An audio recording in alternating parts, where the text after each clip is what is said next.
This is the HUAWEI Mate 50 Pro, and today we would like to demonstrate how you can manage and use the keyboard clipboard on this device. First of all, let me quickly launch the keyboard itself.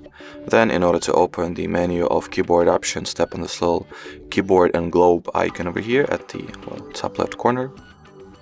Then in here you'll find the icon and respective section for the clipboard. From here you can pass the elements you have at your clipboard by tapping on it and going for the paste option. You can get rid of the clipboard elements you have over here by tapping on them and tapping on the deleting option.